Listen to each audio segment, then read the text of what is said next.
Could there be a path forward for the Oklahoma Survivors Act? It was vetoed by the governor earlier this week, and then that veto was overridden by the Senate. The bill would allow for more lenient sentences for domestic violence victims convicted of crimes against their perpetrators.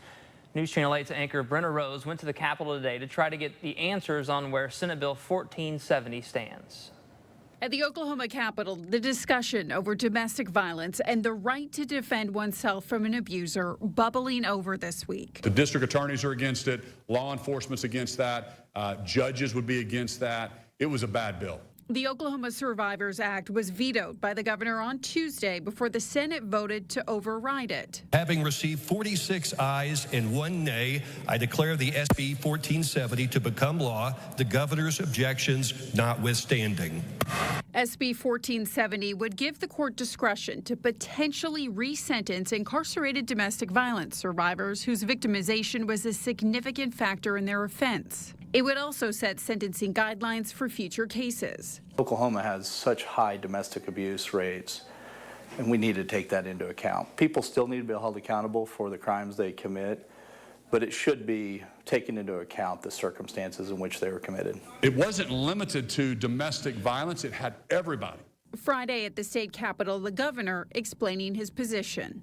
And a lot of these survivors have been in prison, according to advocates, for a very long time, and some of the circumstances regarding their case might not have been looked at in the court system at the time. Do you think these cases deserve another look? Is this a black and white issue for you? You said that very well. Everything you said, we agree with. And they need another look. And they need to have, a judge has to have the opportunity to take those mitigating past experiences on their sentencing. 100%. We want to help those domestic violence victims that also then maybe committed a crime against their abuser. We want to take that into consideration. Co-author Senate Pro Tem Greg Treat says there's been a plan in the works to run a trailer bill to clear up any confusion or misconception.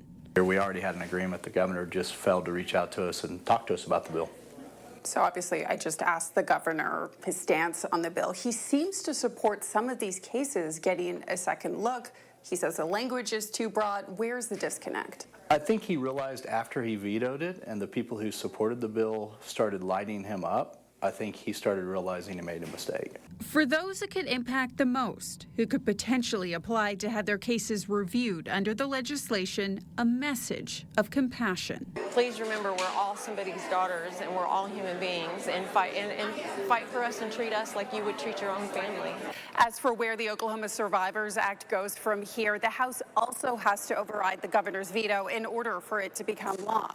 That vote has to take place before session ends in May. Reporting from the state capitol, Brenna Rose, News Channel 8.